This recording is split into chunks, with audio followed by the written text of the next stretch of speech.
100 years ago, there was a series of murders so grisly. Some theorize that Jack the Ripper was a medical man. I believe that would also apply in this case. Human mutilations so meticulous. My brother didn't kill anybody. That an entire city was paralyzed in fear. Now, 100 years later, to the day, the Ripper has returned.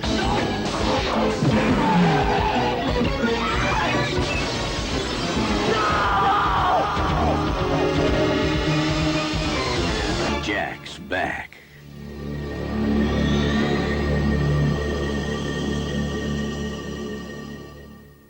Hey folks, this is Matt once again, and I wanted to do maybe a short review of a film called Jack's Back from 1988.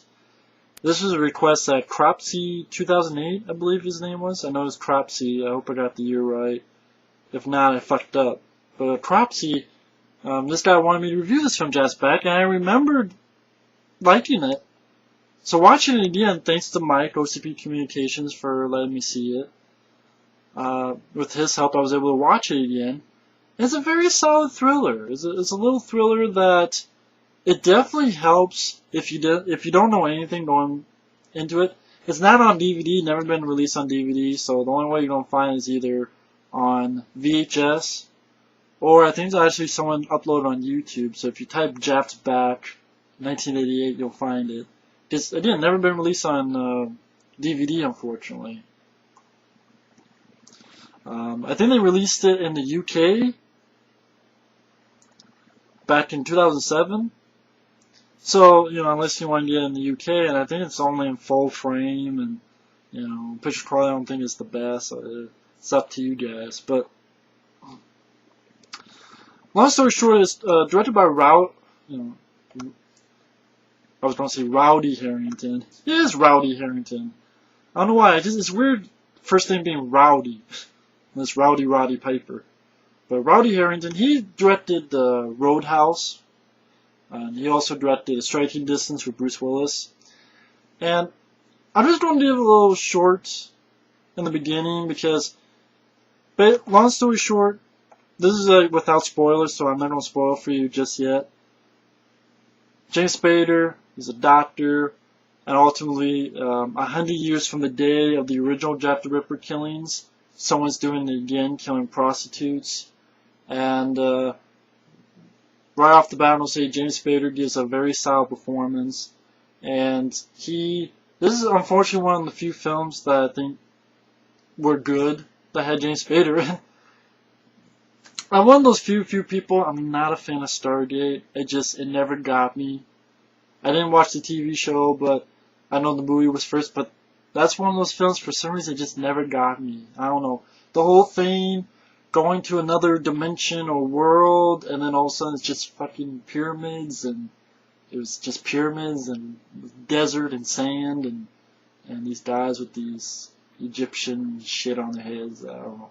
It just didn't engage me. But James Spader was good in that, and he's done a bunch of stuff, like The Watcher with Keanu Reeves, Supernova. He was fine in those movies, but those movies had a lot of problems. I mean, this is one of the actually solid films that he was in, unfortunately, because I think he's a good actor. I mean, I've always liked him. And whatever he's in, I thought he was good in it. And it has a lot of good twists and turns. If you don't know anything about it, you're not going to see it coming. So I'm just going to say I recommend the film if you like thrillers, if you like James Spader, if you want to see a film that has a smarter than average script, capable of direction, and some good twists and turns. Definitely check it out. Now it comes to my spoiler heavy part. James Spader is this doctor, and he's a nice guy. He's working at this free clinic. He's the type of guy who sees a woman who's hurt and helps her out, wraps her hand, says, "Hey, how's it going? Do you have any kids, or you have any evil kids?" That's sort of joking with her. And he believes that all people should be treated no matter what. And previously he had talked about, helping the homeless, very stand-up guy. And then you have this guy who's his boss, very dickhead guy. I believe he played Sigmund Freud in Bill and Ted's Excellent Adventure. Just a complete dickhead. I believe the guy's name is Rod Loomis. Yeah, he was also in The Beastmaster as well. And just a complete asshole. He's going to fire him and then doesn't. And ultimately, during the course, James Spader sees this girl who he recognizes and realizes, oh shit, I used to know this girl. She just happens to be a prostitute who's pregnant. One that leads to another, and this one guy, probably by this actor named Rex Ryan, he goes over to that girl's place, and you find out that he did an abortion on her. And that's all he did. But when he comes back, that's when James Spader comes by and he finds her dead. And James Spader thinks that guy did it, and that guy runs away like he's guilty. Then tells James Spader, no, I didn't do it, And James Spader's like, I gotta call the cops. And then this guy strangles James Spader, wraps him up, hangs him. As James Spader dies, boom, James Spader wakes up. And you go, wait a minute, was it a fucking dream? Then you find out, no, it wasn't a dream.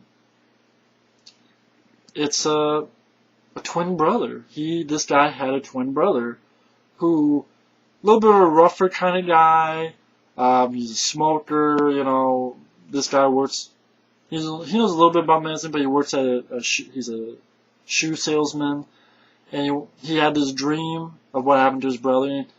His brother's been pinned as the Jack the Ripper killer, and that he committed suicide. And James Spader, this twin, says he didn't do that. I'm going to find out who did it.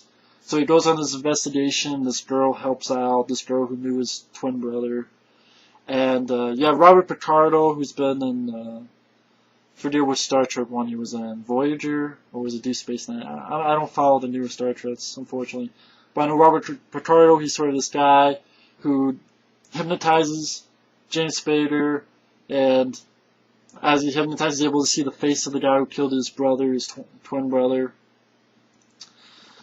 And he goes to his brother's apartment, finds a picture, and he escapes the police, and has a little bit of a fight with the guy, fucks him up, buys a gun, goes to the guy's house, they have a fight, and then the guy gets arrested.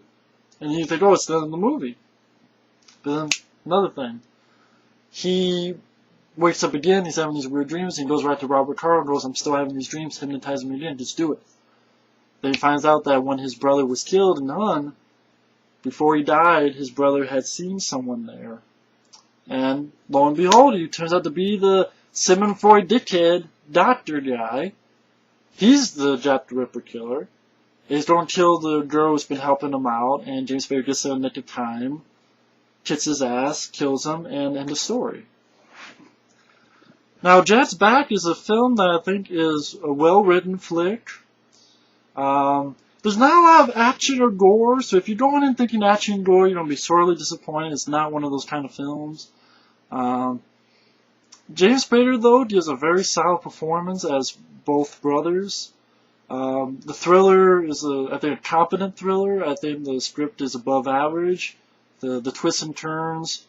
I kind of knew they were coming, mainly because I fucking read a review book and they spilled the beans as to what the fuck it was about, which is my fault, you know. But I remember the first time I saw it, I knew going into it what it was. Like, shit. But if you're going, you know, well, now it's too late, but even watching it the second time to review this, it was still, I thought, a well-written, capably directed thriller. Very decent score, capable acting by James Spader. And the marketing is pretty bad because like the cover of the VHS or whatever is just basically James Spader looking like over here or like over here, and the trailer, which I may put up on here, is just basically like makes you think that James Spader is the killer right off the bat, and it's just gonna be a slasher movie thing or something like that, which is not really a great trailer. Maybe I'll throw it up, but you know, the trailer's could have been a lot better. But anyway, I mean, I know it's not much of a review for Jack's Back, but I just wanted to give a shout out to a film that deserves a DVD release. There's no reason why this isn't. It's a good film. It's a capable film. It's I think it's smarter than average script, and a very solid acting performance by James Spader. I was going to say James Woods, but that'd be cool too if it was James Woods. But James Spader just very solid job, and I definitely recommend Jack's back. Of anything dealing with Jack the Ripper, this would be my favorite. You know, again, anything dealing with Jack the Ripper, this would be my favorite incarnation of it. I thought Rowdy Herrington did a very capable directing job. So definitely check the movie out. Thank you for your time, and we will see you later. Ciao.